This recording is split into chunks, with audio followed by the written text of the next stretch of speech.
त्याच्या अकाउंटवर पोस्ट करतो आणि मग त्यानंतर जे व्ह्यूज येतात, लाईक्स येतात, त्याच्यातून आपण एक दर आठवड्याला विनर काढतो. होई शपथ, आयडिया अगं कसली भन्नाट आयडिया ही, एकदम भारी. बरं मग आज कुठली रेसिपी करायची? आज शैलेश, हा ठीक आहे.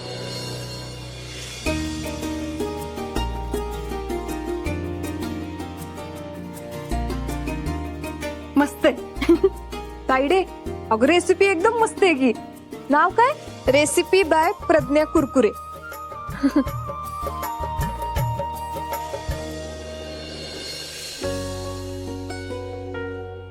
ताई हे बघा, प्रज्ञा कुरकुरे.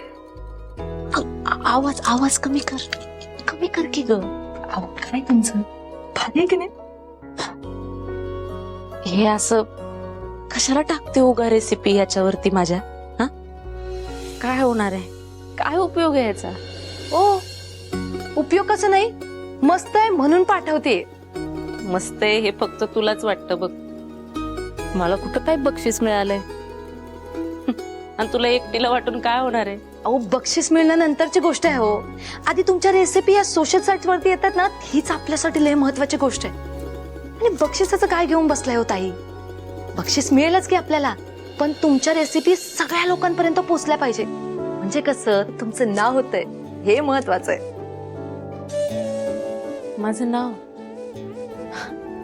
माझं नाव कसं होईल? आपण तर यावर माझ्या नावानं नाहीच ना टाकत. हे माझं नाव कसं होणार? आपण फेमस कसं होणार? हे तसं पण या घरात सून म्हणून आल्यावर तुम्हाला बक्षीस मिळतच की. हेच की तुम्ही कायमचं स्वतःचं नाव आणि स्वतःची ओळख विसरून जाता. फक्त एकच गोष्ट लक्षात राहते बघ, हेच की तुम्ही फक्त एक बाई आहात आणि या घरची मुजुमदारांची सून आहात. बाकी काही लक्षात राहत नाही.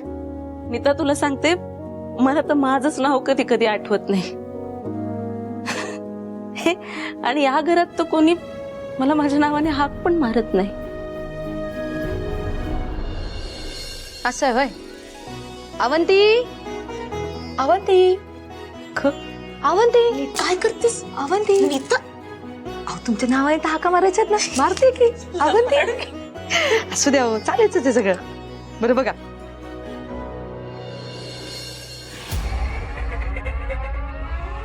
भास्कर दादा, विलास दादा, हॉलमध्ये या लवकर.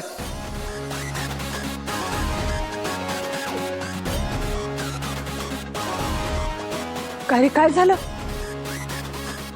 आपल्या घरातनं नायकांच्या शाळेसंदर्भात एक कॉल गेला होता. कोणाची हिंमत झाली एवढी?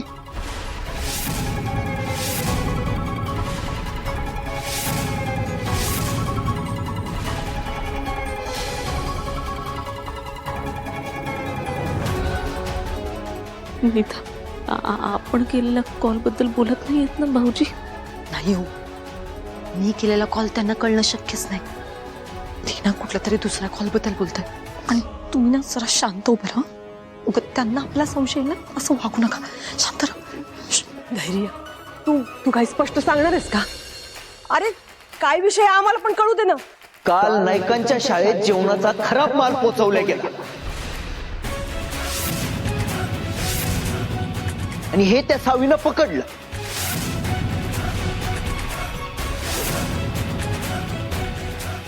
जेव्हा तिनं त्या टेम्पो ड्रायव्हरची चौकशी केली, त्याला जाब विचारला, तेव्हा त्यांनी काय सांगितलं ठाऊक आहे का? ही ऑर्डर मुजुमदारांच्या घरातनं आली.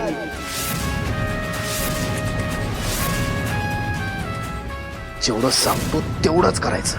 हा साहेब. इम्पॉर्टंट न्यूज आहे. आज रात्री शाळेत जो माल येणार आहे तो स्वतः जातीने तपासून घ्या. काय प्रकार आहे हा? काय बोलतोस तू? आपल्या घरातनं कुणी का फोन करल? ते तर शोधून काढायचं.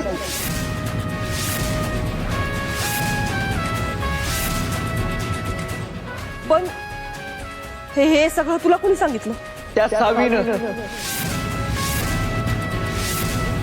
आणि आत्ताच्या घडीला कोणी सांगितलं हे महत्वाचं आहे का?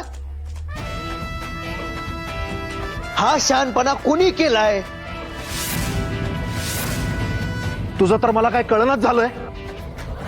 कालपर्यंत त्या पोरीला रस्त्यावर आणण्यासाठी, शाळा ताब्यात घेण्यासाठी वाटेल ते करणारा तू आज अचानक पलटी खाल्लीस. काय तर त्या पोरीचा पुळका आलाय तुला. ती पोरगी एक काहीतरी तुला सांगणार आणि तू इथं येऊन घरच्यांवर संशय घेणार. दादा, लहान पोरांचा जीव धोक्यात घालून ती शाळा नाही मिळवायची मला. सावी कशावरून खोटं बोलत नसेल? कारण ती भाऊराव नाईकांची नात आहे.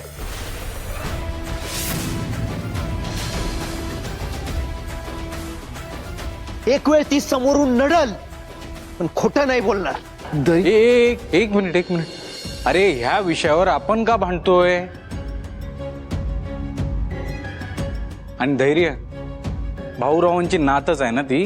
भाऊराव स्वतः तर नाही ना. अरे तिच्याकडं आता कुठलाच ऑप्शन उरलेलाच नाही, म्हणून अशा गंडवाईच्या मार्गावर निघाली ती. आई, अगं त्या पोरीला चांगलंच कळले. हे आपल्यात असं भांडणं लावून फूट पाडली ना की तिचा अर्धा रस्ता मोकळा झाला. ती मुलगी तर मला आधीपासूनच चाप्टर वाटत होती. बरं जाऊ दे, आता हा विषय इथेच थांबवा.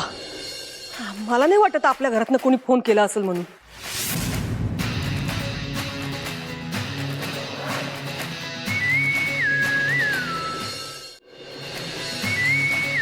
एक गोष्ट सगळ्यांनी कानाचे पडदे उघडे ठेवून ऐका.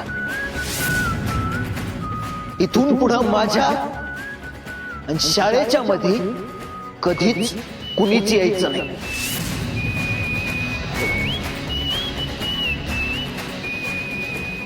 धैर्य मुजुमदार स्वतःच्या बुद्धीच्या आणि मनगटाच्या जोरावर मिळवायला समर्थ आहे. त्या सावीला मीच हरवणार. त्या भाऊरावांना रस्त्यावर मीच आणणार आणि ती शाळा मुजुमदारांच्या नावावर मीच करून देणार.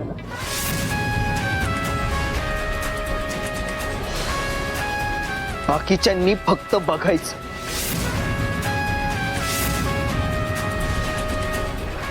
धैर्य मुजुमदार कसा एक एक करून हिशोब करतो.